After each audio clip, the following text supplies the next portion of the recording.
சிந்தையில் சிவயோகம் வருகிறதே.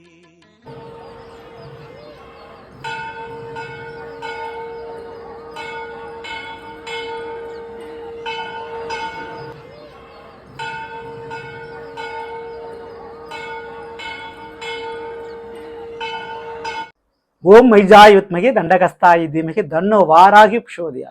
நல்லதே நடக்கும். ஓம் நம சிவாயும் எல்லாம் அல்ல ஸ்ரீ வாராகியும் திருவடி சரணம். இன்றைய பதில் மீனராசி ரேவதி நட்சத்திரத்தில் பிறந்த நண்பர்களே, வேலியில போற ஓனான எடுத்து வேட்டிக்குள்ள விட்ட மாதிரி ஒரு சம்பவம், தரமான சம்பவம் உங்க வாழ்க்கையில நடைபெற போகுது. கொஞ்சம் ஒரு 2 நிமிஷம் விழிப்புணர்வோடு இருந்துட்டா தப்பிச்சுக்க முடியும். அந்த மாதிரியான ஒரு சம்பவம் தான் உங்க வாழ்க்கையில் நடைபெற போகுது.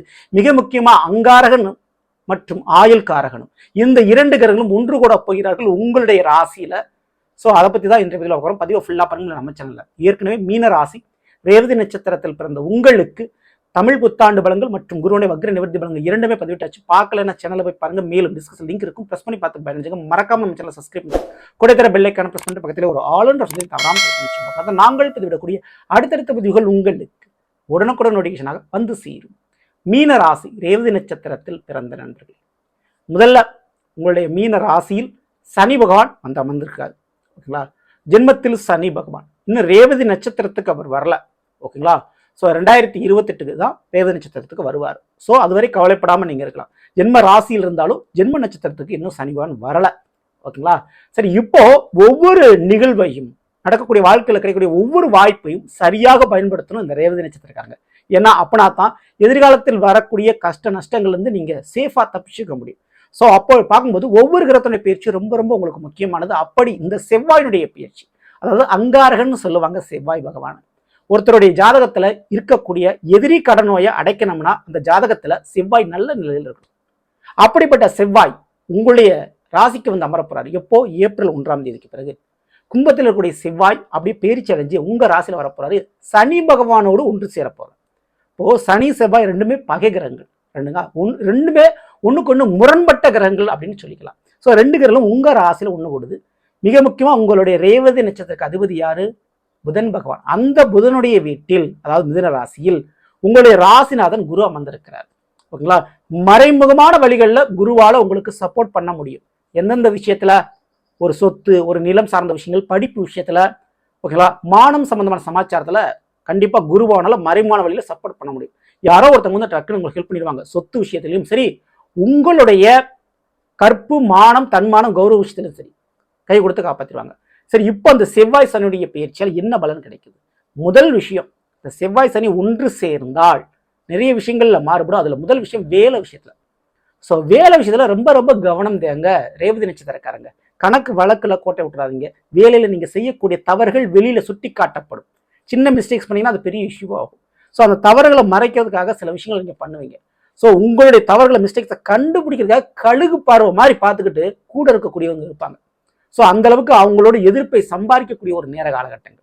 சரிங்களா, உங்களை எப்படி வேலையை விட்டு தூக்கலாம் அப்படின்னு பிளான் போட்டு தெரியறவங்க கிட்ட நீங்க செய்யக்கூடிய தவறுகள் மாற்றும்.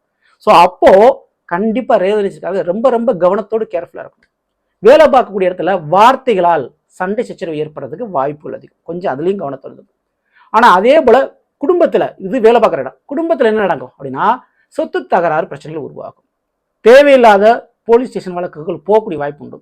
ஸோ உங்களுடைய பிரச்சனை இல்லைனாலும் சரி, உங்க கூட பிறந்தவங்களுடைய பிரச்சனைக்காகவாது அல்லது அவங்களுடைய குடும்பத்தினுடைய பிரச்சனைக்காவது ஒரு போலீஸ் ஸ்டேஷன் போறது, சில வம்பு வழக்கு பிரச்சனையை ஃபேஸ் பண்றது சூழ்நிலைகள் உங்களுக்கு உருவாகும்.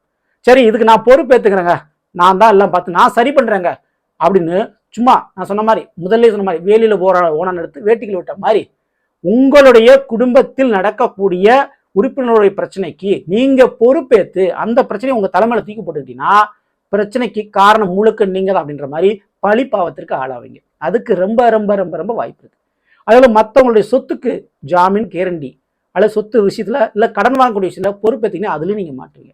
அதே போலதான் வேலை பார்க்கக்கூடிய விஷயத்துல நீங்க ரொம்ப கவனமா இருந்து கேர்ஃபுல்லா இருந்துட்டீங்க. ஆனா கூட வேலை பார்க்கக்கூடியவங்க செய்த தவறுகளை சரி பண்ணணும்னு நினைச்சா நீங்க மாட்டுவீங்க. அவங்க சரியா வேலை பார்க்கல அல்லது அவங்க வேலையை நீங்க இழுத்து போட்டு பாக்குறீங்கன்னா அதுல நீங்க பிரச்சனையை சந்திப்பீங்க. ஸோ உதவி செய்ய போய் நீங்க பிரச்சனைகளை மாட்டக்கூடிய ஒரு காலகட்டம். கொஞ்சம் கவனத்துல நீங்க இருந்தீங்க. அதே போலதான் சில உறவுகள் உங்களுடைய குடும்பத்துல அல்லது வெளியில கூட நண்பர்களா கூட இருக்கலாம்.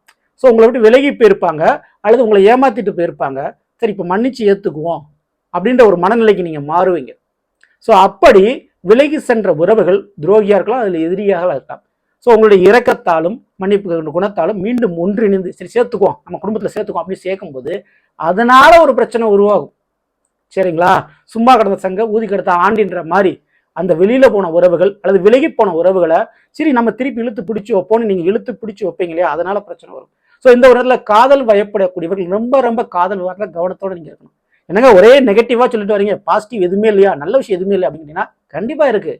ரேவதி நட்சத்திரக்காரர்கள் இந்த ஒரு இடத்துல சொத்து யோகங்கள் உண்டு. அடுத்தடியே நடந்தாலும் சரி, கட்ட பஞ்சாயத்து நடந்தாலும் சரி, வம்புகளுக்கு பிரச்சனை ஏற்பட்டாலும் சரி, கண்டிப்பா சொத்துக்கள் யோகம் உண்டு. உங்க பேர்ல அல்லது உங்களுடைய சுய சம்பாத்தியத்துல ஒரு சொத்தோ ஒரு நிலமோ ஒரு சொந்த வீடோ கண்டிப்பா உருவாகியே தீரும். ஓகேங்களா? ஸோ வேலையில ஒரு பக்கம் ஃபைட் நடந்தாலும் உங்களுக்கு வர வேண்டிய வருமானத்துல குறைவு இருக்காது. நீங்க நல்ல ஒரு வேலை பார்க்கக்கூடியவங்க அப்படின்ற பேர் எடுத்துருவீங்க, அந்த தவறெல்லாம் நீங்க சரி பண்ணிடுவீங்க. ஆனா இன்னொரு இடத்துல வந்து வேலை வாய்ப்பு உங்களுக்கு ரெடியா காத்துக்கிட்டு இருக்கும். ஸோ வேலை இல்லை அப்படின்றத சொல்லிக்கவே நீங்க முடியாது. சரிங்களா?